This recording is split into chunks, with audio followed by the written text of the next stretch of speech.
Hi everyone, আসসালামু আলাইকুম। Welcome to my channel and welcome to my new blog. আশা করি সবাই ভালো আছেন।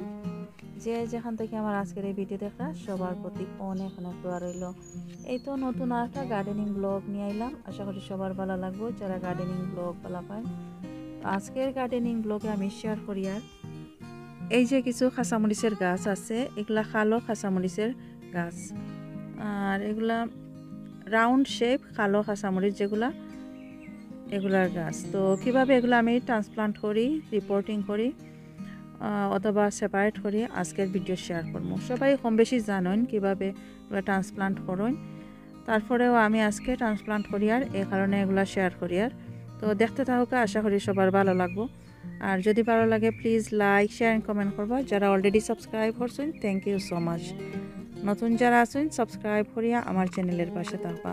তাহলে চলো আমি এখন ভিডিও শুরু করি। আর তো এখন দেখাইছি গ্লাস, এই যে নিচের দিকে ছিদ্র করা আছে। আর এই গ্লাসে অলরেডি আমি কিছু চারা করছিলাম, এগুলো এখান থেকে সরাই লিছি। তো এই যে গ্লাস, এই গ্লাসের মাঝে আমি আজকে গাছগুলা ট্রান্সপ্লান্ট করবো। অথবা এই যে ছোটো ছোটো ফট আছে, অনেকগুলো ছিদ্র আছে, এগুলোর মাঝেও ট্রান্সপ্লান্ট করা যায়। যার যেভাবে পছন্দ ওইভাবেই করা যায়। তো আমি এইখানের মাঝে বেশ কিছু মাল্টিপারপাস কম্পোস্ট আনছি। এগুলা peat free Miracle Gro multipurpose compost. আমি এগুলা বেনকিউ থেকে আনছি। তো এই কম্পোস্ট দিয়ে আজকে আমি এই চারাগুলা রোপণ করবো অথবা ট্রান্সপ্লান্ট করবো। এইখানের মাঝে আর কোনো কিছু দিছি না, শুধু কম্পোস্ট আছে। তো এখন আমি দেখাই আর এই গ্লাসের মাঝে কিভাবে আমি গাছগুলা লাগাই। তো প্রথমে আমি কিছু মাটি বা কম্পোস্ট এই গ্লাসের মাঝে নিয়ে আর ভিজা আছে দেখতে পারা, মাটিগুলো একটু ভিজা ভিজা। তো মাটি নেওয়ার পরে, কম্পোস্ট নেওয়ার পরে এইভাবে একটু চাপ দেওয়ার এই যে এরকম একটু চাপ দেওয়ার যাতে নিচের দিকে বাতাস না থাকে। তো কয়েকটা গ্লাস আমি এইভাবে মাটি দিয়া, এইভাবে মাটি বা কম্পোস্ট আমি এখানে বরিয়া নিয়ে এই যে এইভাবে। আর এই যে ফট আছে, এই ফটের মাঝে আমি লাগাইমু, এগুলো শেয়ার করবো কীভাবে লাগাই। আর অনেকগুলা ছিদ্র আছে, অতিরিক্ত পানি থাকলে এই ছিদ্র দিয়ে পানিগুলা জড়িয়ে যাইব কি ইজি এগুলো একেবারে। তো এখানে দেওয়ার পরে এভাবে একটু চাপ দিয়ার, যেহেতু মাটি একটু ভিজা আছে তো তেমন একটা পানি আজকে ইউজ করা লাগতো না। এইভাবে আমি বাকি ফটগুলো মাটি দিয়ে এরকম বরিয়া নিব।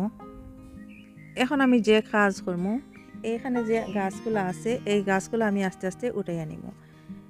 এইখানের মাঝে আমি সকালের সময় একটু পানি দিছিলাম, একটু একটু ভিজা আছে, এই যে একটু ভিজা আছে মাটি। তো পানি দিছিলাম ইজিলি এই গাছগুলো উঠাইয়া আওয়ার লাগি, আর যাতে কোনো ধরনের প্রবলেম না হয়, শিকড়গুলা যাতে ইজিলি উঠিয়ে আইয় এই কারণে পানি দিছি। অনেক সময় দেখা যায় মাটি ড্রাই থাকলে উঠি আইতে চায় না গাছ, আর শিকড় নষ্ট হয়ে যায়। এই যে খুব সুন্দর করে এগুলা উঠি আইলো। এই যে আর দিয়ে এইভাবে একটু নিচের দিকে একটু করলে, পুশ করলে এগুলো আগলো সরি উঠি আইয়ে ইজিলি। আর গাছগুলা খুব সুন্দর, আর অনেক বয়স হয়ে গেছে এই গাছের। বেশ কিছুদিন আগে আমি চারা করছি, মার্চ মাসে আমি চারা করছি এগুলা, মার্চ মাসের মিডলে। আর এখন মে মাস। তো দেখতে পারা মাশাআল্লাহ বেশ সুন্দর হেলদি, আর মোটামুটি বড় হয়েছে। তবে যতটুকু আশা করছিলাম অতটুকু বড় হয়েছে না। তো এখন আমি এগুলা আলাদা করে নিই। আর এখনও এই গাছগুলা বাইরে দেওয়ার সময় আইছে না, যেহেতু এখন প্রচুর বৃষ্টি আর ওয়েদার তো কিছু ঠান্ডা আছে, এই কারণে আমি এগুলা আলাদা আলাদা করিয়া ছায়ার রাখিয়া এইখানের মাঝে রাখিয়া আরও 2 সপ্তাহ পরে আমি এই গাছগুলা বড় টবের মাঝে দিব। এই 2 সপ্তাহে মোটামুটি বড় হইব আমি আশা করি। আর এইভাবে আলাদা করিয়া রাখলে, আর যদি একখানো তাকে কোনো অসুবিধা নাই, তবে গাছগুলা এত বেশি বড় হইতো না। এই কারণে আমি চাই আর যে আরও আগে করার কথা আছিল, বাট অনেকটা সময় লাগে, আর সময়ের অভাবে আসলে আমি এই গাছগুলা এইভাবে সেপারেট করে নিতে পারছি না। যেহেতু অনেক ধরনের গাছ আমি ঘরের ভিতরে বীজ থেকে চারা করছি, তো মাঝে মাঝে কিছু জিনিস আমি আলাদা করিয়া নিছি, মাঝে মাঝে করছি না, রয়ে গেছে। তো এই মরিচের গাছগুলা রয়ে গেছিল, করা হইছে না। তো এখন আমি চিন্তা করি আর এগুলা আলাদা করিয়া দিলে আর একটু বড় হইব। যখন আমি গাছগুলা মে মাসের শেষের দিকে লাগাইমু তখন ইজিলি আমি লাগাইতে পারমু গার্ডেনের টবের মাঝে। আর এতদিনে 2-3 সপ্তাহে মোটামুটি বড় হয়ে যাব। যেহেতু মোটামুটি এখন রোদ আছে বা বৃষ্টি হইলেও কোনো অসুবিধা নাই, একটু একটু গরম আছে, এত বেশি ঠান্ডা নাই। এই কারণে এখানে 3টা দিয়া দিলাম। 3টা দিলেও কোনো অসুবিধা নাই। একসাথে 3টা গাছ আমি বড় একটা টবের মাঝে লাগাইমু, এই কারণে 3টা গাছ আমি একটা টবের মাঝে, একটা পটের মাঝে লাগাইয়া নিলাম।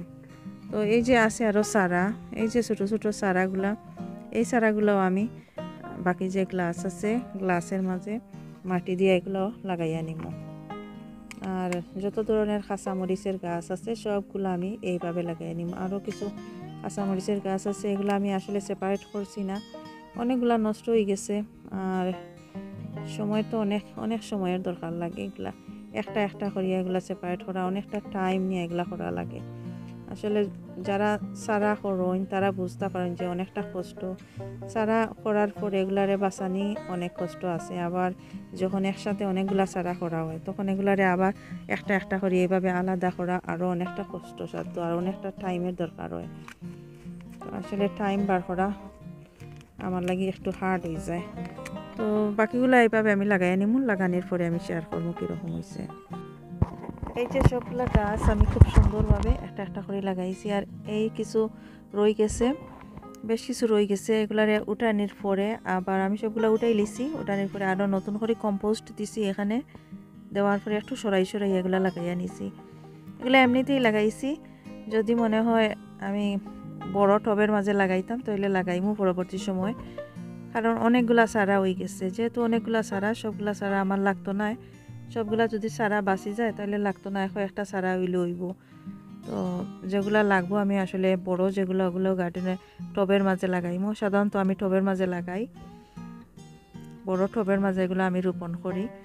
তো এখন আমি এভাবে সেপারেট করিয়া নিলাম। তো অল্প অল্প পানি দিয়া যেহেতু একটু ভিজা আছে তো বেশি পানি দিয়ার না, অল্প করে পানি দিয়া দিলাম। তো অনেক সময় দেখা যায় এগুলো ট্রান্সপ্লান্ট করার পরে অনেকগুলা গাছ মরিও যায়, সবগুলা গাছ আসলে বাঁচে না। তো আমি একটু বেশি করেও গাছ করি, চারা করি, কারণ এই যে অনেক সময় মরি যায়, তো মরার পরেও যেগুলা বাঁচিয়া থাকে আমি এগুলা বালা থাকে, বাঁচিয়া যেগুলা থাকে এর মাঝে যেগুলো একটু বড় সাইজ থাকে বালা থাকে এগুলো আমি গার্ডেনের টবের মাঝে অথবা গার্ডেনের মাটির মাঝে রোপণ করি। সবসময় আমি এক্সট্রা কিছু প্লান্ট করি, কারণ দেখা যায় যে একটু কম যদি করি চারা তাহলে দেখা যায় ঠান্ডায় মরি যায়, অথবা একটু পানি বেশি গেছে মরি যায়, অথবা এমনিতেই অনেক সময় মরি যায়। তো মরে গেলে তো আর সহজে আরও নতুন করে আমি চারা করবো যে এই টাইম পাইতাম না, এই কারণে আমি এক্সট্রা কিছু চারা করিয়া রাখি।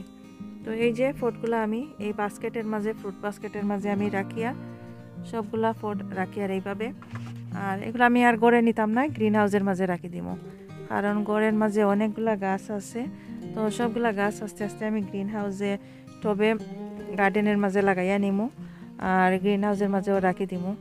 চাই আর যে এখন আস্তে আস্তে সবগুলা গাছ আমি বাইর করতাম একটু সময় করিয়া। তো এই তো সবগুলা গাছ আমি এখানের মাঝে রাখলাম। এখন আমি গ্রিন হাউসের মাঝে এই ট্রে রাখি দিমু নিয়া। তো যদি ভালো লাগে আমার আজকের এই video please like share and comment করবা। যারা নতুন আছেন সাবস্ক্রাইব করি আমার চ্যানেলের পাশে থাকবা। ভালো থাকা সবাই, আজকে এই পর্যন্ত এখানেই বিদায় নিচ্ছি। আল্লাহ হাফেজ।